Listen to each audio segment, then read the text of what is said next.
must admit, when I realized on the schedule that I was the last person to present on this topic, I thought, well, what's going to be left to say? You know? Oh, all the wisdom will be shared. What can I offer? Um, but as usual, as I've gotten to this point, I find myself thinking we could spend another month on this topic. And excuse me, I forgot to hook up one thing I need to hook up here. So hopefully that will work. All right.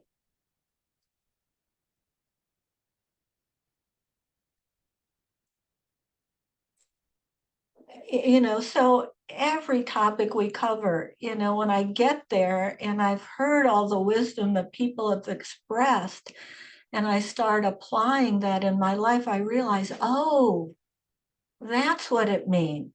That's the deeper appreciation that I can take my practice to. So I'm just reminded that I can always go deeper with my understanding and appreciation. So I'd like to share a bit of my process of exploring this precept in my life with you this morning. And I've been pondering what it means, how it feels to walk through the world harmlessly. And I realized as I was thinking of that, I had some pretty deeply conditioned associations to just the word harmless that created some aversion. What bubbled up were phrases like, oh, she's harmless, said dismissively. I noticed the feelings, the embodied experience, the feeling minimized, discounted, not taken seriously. And as I noticed and took a moment to really feel into those difficult feelings, a memory also arose of a time many years ago when I was in my 20s, and that is many years ago. And I was at the DMV, Department of Motor Vehicles, with my daughter. And it was at the time when no smoking in public buildings was just being implemented where I was at. And there was a man smoking a cigar right under a no smoking sign. Really, what a bold one he was. And wanting to be a role model of righteous assertiveness for my daughter, I, of course, took it upon myself to point out to this gentleman that the sign said no smoking. And he gave me a cursory look, dismissed me, and simply continued talking to the person next to him and continued smoking. Okay, so my righteous indignation is stirred up here. So I said more loudly, hoping to engage others in the vicinity in shaming this person into following the rules. Please, sir, it says no smoking. Well, the only effect that seemed to have was others looking at me as if I was really off the wall and creating an unnecessary, distressing situation. So, still on my righteous cause, I went to find an employee of the DMV to make this person follow the rules. And I approached the employee, and again, they pretty well dismissed me, saying, I'm sorry, but that's not my job. Please be quiet. Please go away. Please don't cause trouble, basically. And I eventually, gave up, walked back to line with my daughter, grumbling, muttering, you know, complaining to anybody who might listen to me. And I felt frustrated, irate, also humiliated and disempowered, especially in front of my daughter. When I was rereading the first precept that Bill and Susan had shared with us, it says, as we undertake the training not to harm other beings. And this next phrase jumped out at me: and form the intention to bring forth compassion.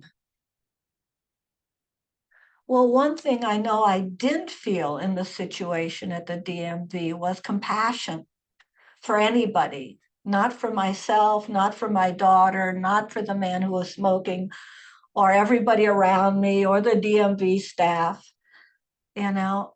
And I realized that was what I needed in that encounter. I didn't know it at the time,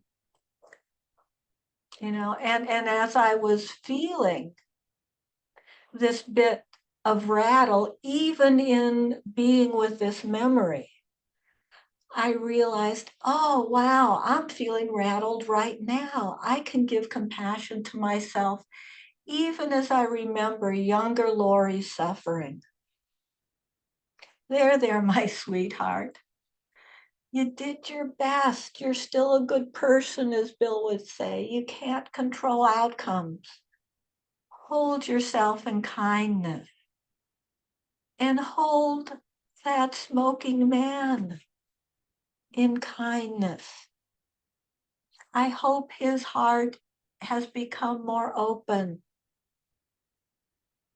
May we both have grown in compassion and kindness. And may I let go of self-righteous indignation and resentment as I move through the world. And feeling into this experience of how I created suffering in this situation helped me to recognize the importance of loving kindness and compassion in the practice of doing no harm, of being harmless. Just being harmless without loving kindness and compassion, for me at least, can lead to fear. And as Jay spoke about, resentment. For me, a passive aversion, a shutting down, a numbing out, an indifference, rather than a loving equanimity. Love and compassion are essential to the practice of harmlessness. As Thich Nhat Hanh states, quote, the 5 wonderful precepts are love itself, unquote.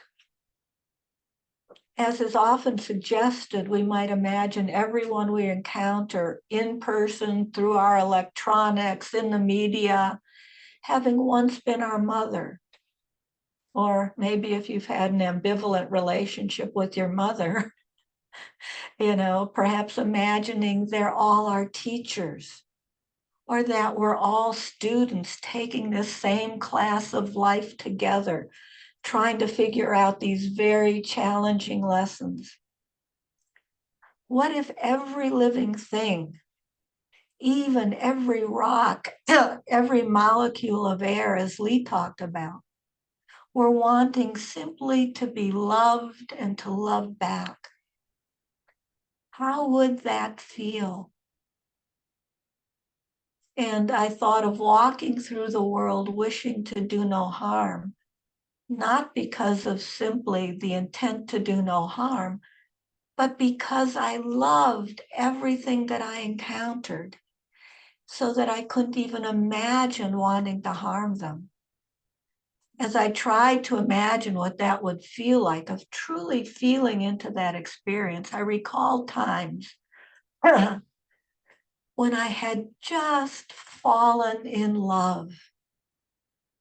And maybe you've had that experience.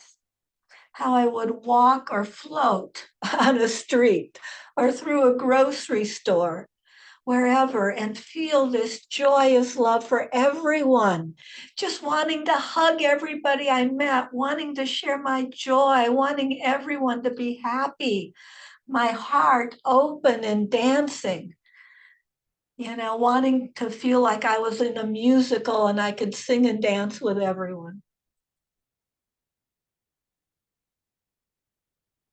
And maybe that's a bit overly exuberant. And certainly we need to apply wisdom to temper and not cloud our minds with that kind of exuberant joy. But it did give me a window of what it can feel like to, as Lee said, love the world over and over again, wishing to move through the world, bringing as much love and kindness as I can, and certainly not wishing ill will or harm to anyone. And then another time came to mind, and it was the period of time just after my father had died, and certainly a deeply sad time. But during that time, I also experienced the world as being more vibrant in a very poignant way. It was fall, and the color of the leaves seemed more brilliant and the sunlight more golden. And I cherished each moment, each person more deeply for their fragility and transience. In my deep sadness, there was also a deep joy in each moment of life. I could love all for our common impermanence as well as our interconnectedness, and hold all without any ill will or wish to harm. In re-experience these times of wishing well and no harm to all, I more deeply realized this is certainly not an abstract concept. I realized how this applies in my current relationships, even in my intention to do no harm, especially at times to those I love and care about. I often neglect to invite in love and joy, or put little Lori aside and to recognize our common humanity and hold all in the arms of mindfulness. In the midst of an argument, this is often hard to do, and I can notice myself shutting down and pushing away. It struck me that even though this may help me not to speak harsh words or hurtful words, my silence can also do harm to myself and others. In recognizing this, I felt so grateful to that dear man smoking his cigar that day at the DMV, who is still teaching me to open my heart. He has helped me to see the harm I have done and to hold myself compassionately and kindly, and joyfully strengthen my commitment to harmlessness, seeing all with kind and loving eyes. This is how I can bear witness to my own life, compassionately learning from the harm I have done and feeling the freedom and gratitude in the lesson. To sustain this practice of being harmless, I need to cultivate the joy of loving everything into the fold of mindfulness, as Susan would say. This is the power we can bring into our lives and into our world. The power of being aware of the sweetness of each moment, holding each transient moment with gratitude, awe, and joy. Cultivating the sukha, the sweetness, and generosity, dana, of love, metta, and compassion, karuna, as key ingredients that make harmlessness joyful, fearless, and powerful. So thank you so much for your kind attention.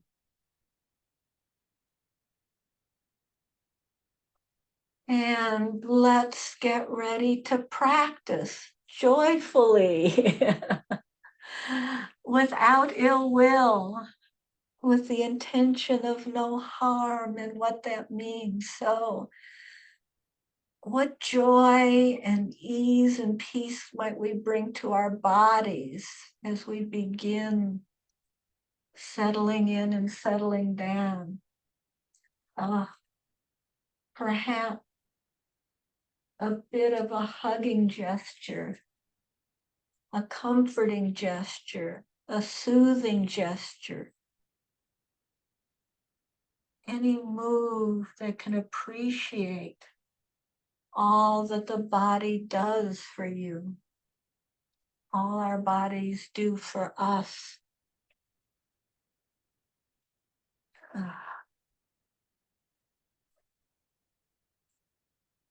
All the usual places where we can tap and soften, loosen, let go, shake out.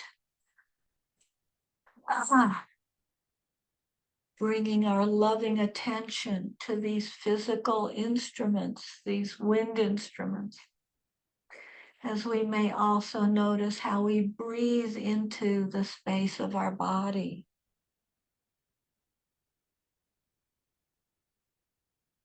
Inviting the comfort and soothing, breathing in a bit of space and breathing out whatever tightness, clenching, gripping can be loosened and softened.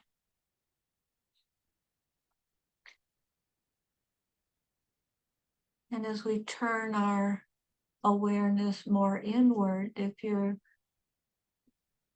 find it comfortable closing your eyes,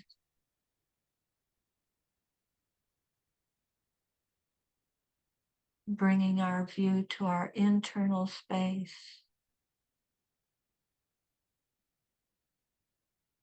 checking in, how you doing in there? Sweetheart, my darling, my dear one.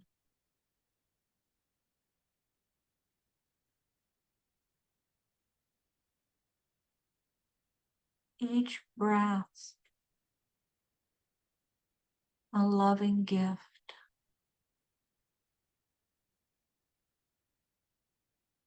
As we appreciate body breathing in this moment.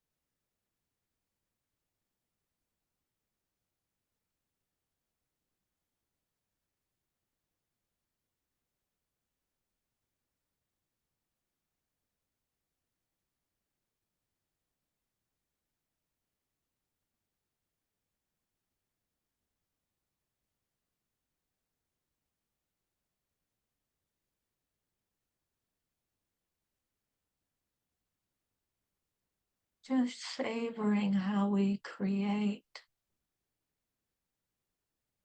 this inner environment, this holding environment of harmlessness,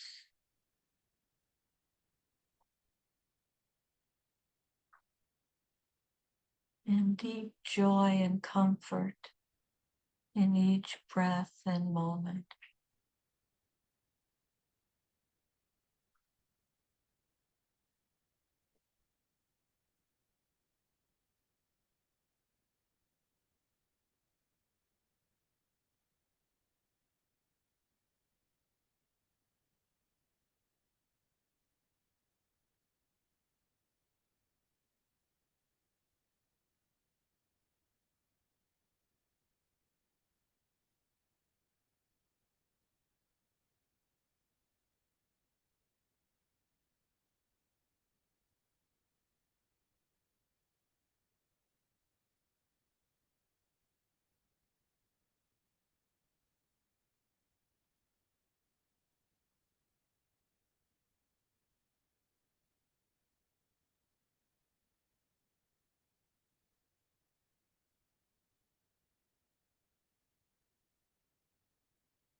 And perhaps as we sit here with the intention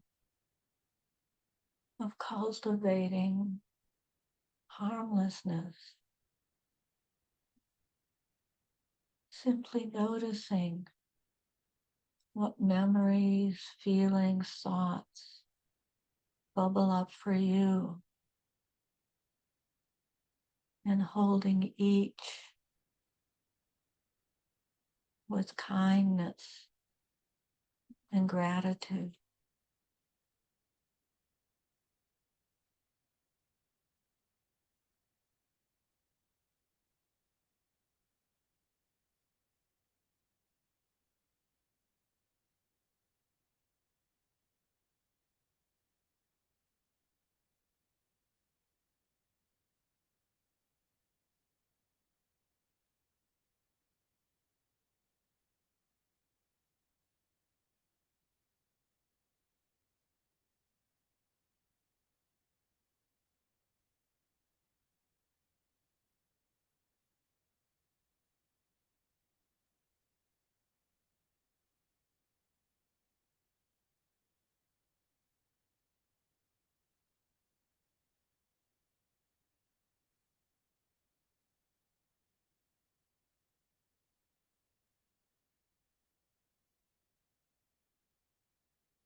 And in the last several minutes of this practice, just feeling into how these words settle for you. May I be safe and free from harm.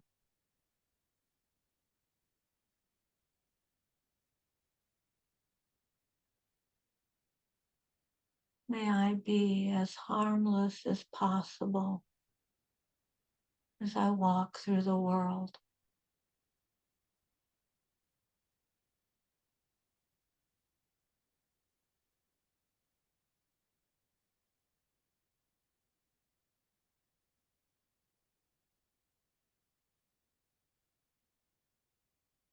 And expanding awareness to all of us sitting here with each other.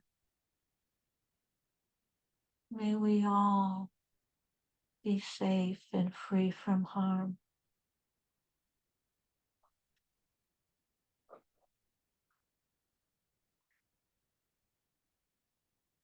May we cultivate the joy and the strength of harmlessness.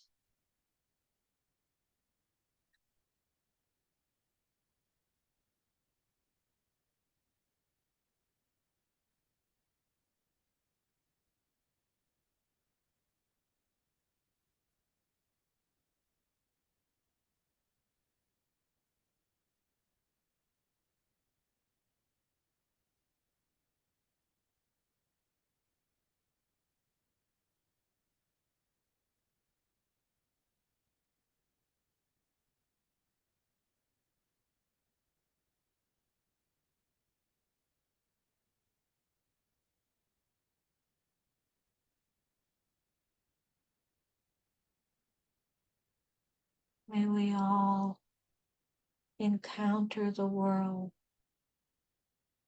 with love and compassion, without hostility and without ill will.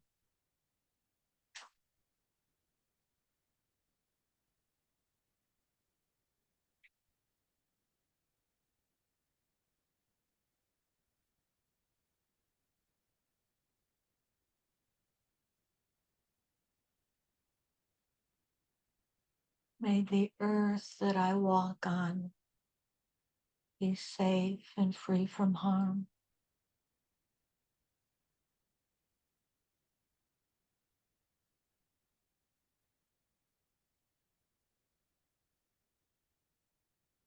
May the air that I breathe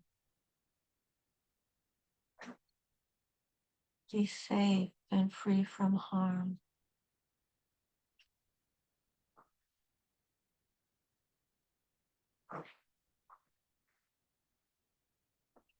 May the water I drink be safe and free from harm.